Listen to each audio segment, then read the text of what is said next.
Movie start होती है school में होने वाले एक फंक्शन से, जिसमें बच्चे एक प्ले काफी अच्छे से परफॉर्म कर रहे थे और दूसरी तरफ बैक स्टेज पे कोई पानी के अंदर कुछ मिला रहा है, जिसे पीते ही ये बच्चे उल्टियां करना शुरू कर देते हैं। उनकी सारी परफॉर्मेंस खराब हो जाती है और उन्हें फौरन हॉस्पिटल शिफ्ट करना पड़ता है। सारे वाकये का जिम्मेदार फंक्शन के इंचार्ज टीचर को माना जा रहा था, जबकि असल मुजरिम पर तो किसी का ध्यान ही नहीं जाता, जो थी शेल्बी। उसने ऐसा क्यों किया था, ये कहानी भी जान लेते हैं। शेल्बी आज से 3 महीने पहले ही अपने डैड के साथ इस शहर में शिफ्ट हुई थी और काफी उदास थी। उदासी की वजह उसकी मॉम की कैंसर से होने वाली सडन डेथ थी। शेल्बी जो एक इंट्रोवर्ट थी, किसी से ज्यादा बात नहीं करती थी, किसी से अपना दुख नहीं शेयर करती थी, उसके डैड को लगा कि वो अपनी मॉम के डेथ के गम में घुट घुट कर मर न जाए, इसीलिए उन्होंने शहर ही बदल दिया। नया शहर, नया स्कूल और नए लोग उसे इस गम को भुलाने में मदद कर सकते थे, पर एक्चुअली शेल्बी के केस में उनकी ये सोच गलत थी।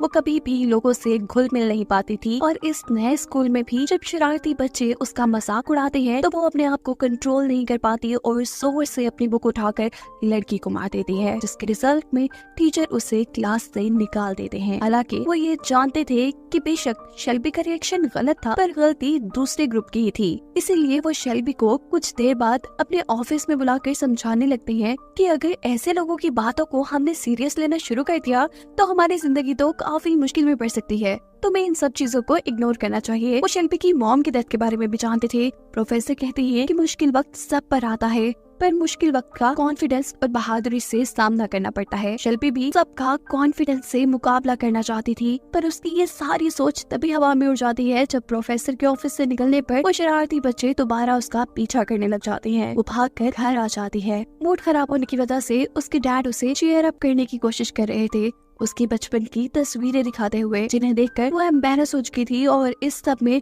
उसने अपने डैड के साथ में बदतमीजी कर ली थी। उसकी प्रॉब्लम कोई नहीं समझ पाता था क्योंकि वो खुद अपने लिए एक प्रॉब्लम थी। ना वो स्मार्ट थी और ना ही उसमें लोगों से मिलने का कॉन्फिडेंस था। वो इस नॉर्मल दुनिया में अपने आप को एडजस्ट ही नहीं कर पा रही थी। इतने सालों में उसके पास कोई एक दोस्त भी नहीं था। फारिग टाइम में वो एक YouTube शो देखती थी, एक डिसेबल लड़की का, जिसके काफी फॉलोअर्स थे। ये लोग उसे फॉलो इसलिए करते थे क्योंकि उनके अंदर भी कोई ना कोई डिसेबिलिटी यानी कमजोरी थी। कोई शेल्बी की तरह ही सोसाइटी में एडजस्ट होने में कमजोर था, कोई दिमागी तौर पर तो कोई माजूर था, और इस लड़की को देखकर उन्हें कॉन्फिडेंस मिलता था। शेल्बी को भी यही दुनिया, यही कम्युनिटी पसंद थी जहाँ कोई उसे जज नहीं करता था। एक दिन शेल्बी को इसी कम्युनिटी की एक लड़की मैसेज करती है और साथ ही शेल्बी को उसकी कॉल भी आ जाती है। वो हैरान थी कि कोई उसमें इतना इंटरेस्ट क्यों ले रहा है। खैर वो कॉल पिक कर लेती है और स्क्रीन पर नजर आने वाले चेहरे को पहली बार वो देखकर डर सी गई थी। ऐसा अजीब चेहरा उसने पहले कभी नहीं देखा था। ये लड़की शेल्बी से बात करना चाहती थी, पर वो शेल्बी को अपना नाम नहीं बताती और कहती है कि मुझे बेस्टी कहकर पुकारना। शेल्बी को उससे बात करते हुए बिल्कुल हेजिटेशन नहीं हो रही थी, इसीलिए जल्द ही वो दोनों अच्छे दोस्त बन जाती है और शेल्बी अपना सारा वक्त इसी के साथ गुजारना शुरू कर देती है। बेस्टी शेल्बी का कॉन्फिडेंस बढ़ाने में बहुत मदद कर रही थी। शेल्बी उसके कहने पे एक नए लुक के साथ स्कूल जाती है, नया हेयर स्टाइल और थोड़ा सा ब्लंट मेकअप, जो उसका कॉन्फिडेंस बढ़ाने में उसकी मदद दे रहा था। यहाँ दोबारा जब शरारती ग्रुप उसे तंग करने की कोशिश करता है तो शेल्बी आज उन्हें अच्छा सबक सिखाती है। ऐसा करने के बाद उसे अंदर से खुशी महसूस हो रही थी, और क्योंकि ये सब बेस्टी की वजह से हो रहा था, इसीलिए बिना कुछ सोचे समझे अब शेल्बी ने बेस्टी की बातों को हुक्म की तरह मानना शुरू कर दिया था। बेस्टी शेल्बी से कहती है कि तुम्हें अपने डर को खत्म करना होगा, जिसके लिए मैं तुम्हें कुछ चैलेंजेस दूंगी। जैसे आज वो पहला चैलेंज उसे अपने डैड की कोई खास चीज चुराने को कहती है। वो अपने डैड का कॉफी मग छुपा कर अपने पास रख लेती है। उसके डैड इस मग को बहुत ज्यादा ढूंढते हैं क्योंकि ये शेल्बी की मॉम का मग था। अगले दिन बेस्टी उसे इस कप को तोड़ देने को कहती है। ये काम उसके लिए मुश्किल था, पर बेस्टी के कहने पे उसने ये भी कर दिया था। जब शेल्बी बेस्टी से बात कर रही थी तब हमें ये पता चल जाता है कि बेस्टी उसे हर तरह से मैनिपुलेट कर सकती है और ऐसे वो शेल्बी से कोई भी काम करवाने की ताकत रखती है। शेल्बी को लग रहा था कि जितने भी काम बेस्टी उसे बताती है ये उसका कॉन्फिडेंस बढ़ाने के लिए हैं। हालांकि वो सारे काम छोटे छोटे क्राइम थे। जैसे बेस्टी ने उसे रात में लोगों के घर पे अंडे मारने को बोला था और स्टोर से चीजें चुराने को भी। असल में ये सभी काम तो बेस्टी खुद करना चाहती थी, पर क्योंकि वो घर से नहीं निकल पा रही थी इसीलिए वो शेल्बी का इस्तेमाल कर रही थी यही सब काम करवाने के लिए, जिससे उसे मेंटल सेटिस्फेक्शन होता था। बेस्टी की बात मानते मानते शेल्बी एक नेगेटिव इंसान बन चुकी थी और अपने डैड से भी दूर हो चुकी थी और इस चीज का उसे एहसास तक नहीं था। कभी कभी तो शेल्बी को खुद भी बेस्टी की लॉजिक समझ नहीं आती थी, जिस तरह बेस्टी ने उसे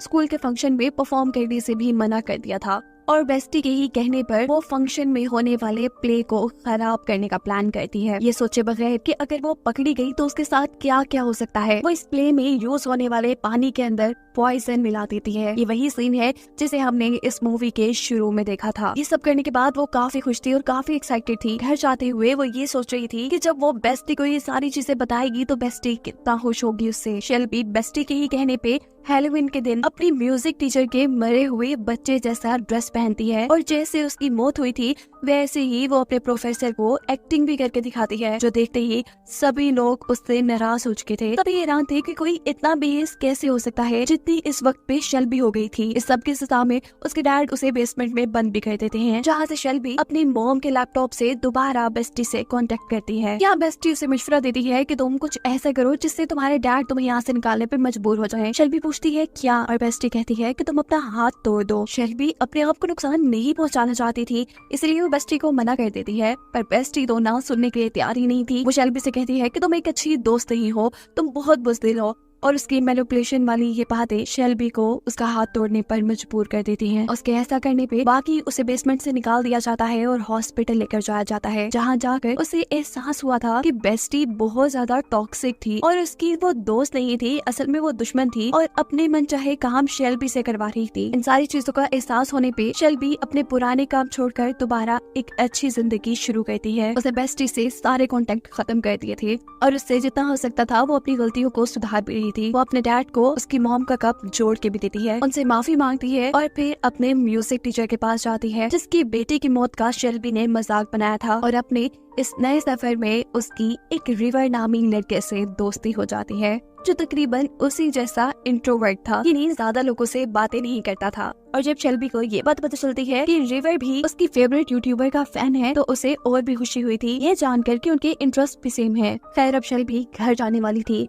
जब उसे मैसेज आता है कि तुमने जो स्कूल फंक्शन में किया वो मैं जानता हूँ और अगर तुम जेल नहीं जाना चाहती तो तुम मुझसे आकर मिलो। ये मैसेज शेल्बी को बहुत ज्यादा परेशान कर देता है, कोई उसे ब्लैकमेल कर रहा था। शेल्बी भी नहीं चाहती थी कि ये सच्चाई किसी के सामने आए, इसीलिए वो मैसेज में बताए गई जगह पर वक्त पर पहुंच जाती है, जहां उसे अपना दोस्त रिवर ही मिलता है, जो उसे समझाता है कि मैं तुम्हें ब्लैकमेल नहीं कर रहा, बल्कि मैं तो तुम्हें ये बताना चाह रहा था तुम्हारा राज मेरे पास सिक्योर है। अच्छा किया कि तुमने उस शरारती ग्रुप को सबक सिखाया, मैं भी उनसे काफी तंग था। वो यहाँ शेल्बी से अपने राज भी शेयर करता है और बताता है कि बचपन में उसे कोई बीमारी थी और उसे जिंदा रखने के लिए उसकी बॉडी के कुछ पार्ट्स रिमूव कर दिए गए। जब ये बात उन बच्चों को पता चली तो उन्होंने रिवर को भी बहुत बुली करना शुरू कर दिया और तब से वो रिवर को बिल्कुल पसंद नहीं थे। शेल्बी को भी अब ये जानकर खुशी हो रही थी कि फाइनली उसे एक ऐसा दोस्त मिल रहा था जो उससे उसकी दोस्ती के बदले में कुछ नहीं मांग रहा था। ये लोग काफी करीब आ जाते हैं। रिवर उसका काफी कॉन्फिडेंस बढ़ा चुका था, जिसकी वजह से शेल्बी को काफी कामयाबी भी मिली थी। उसका मुल्क के बहुत बड़े स्कूल में एडमिशन हुआ था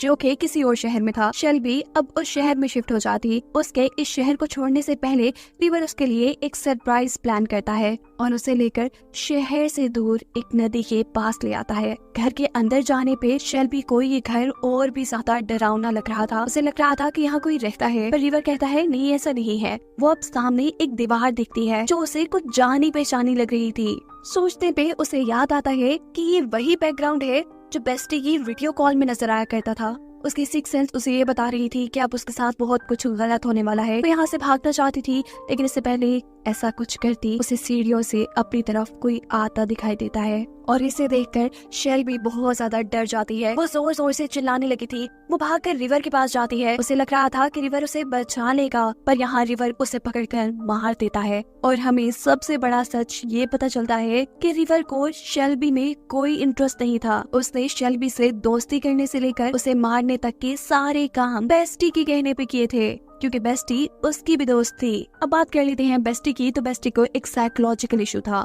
वो दूसरों की खुशियां छीनकर अपने आप को खुश करती थी और दोस्ती के नाम पे दूसरों को अपना गुलाम बनाकर अपने सभी बुरे काम उनसे करवाया करती थी और वो उन्हीं लोगों को शिकार बनाती थी जो कमजोर हो जो उसकी बातें आसानी से मान ले। जैसे शेल्बी, ये लड़का शेल्बी को क्योंकि बेस्टी की सच्चाई समझ आ चुकी थी, इसीलिए उसने बेस्टी को छोड़ दिया और ऐसा करने पर बेस्टी को गुस्सा आ गया। इसीलिए उसने एक प्लान के तहत रिवर को शेल्बी के पास भेजा और आखिर रिवर के हाथों शेल्बी को मरवा कर उसने अपने गुस्से की आग बुझाई। ये कहानी ही खत्म हो जाती है।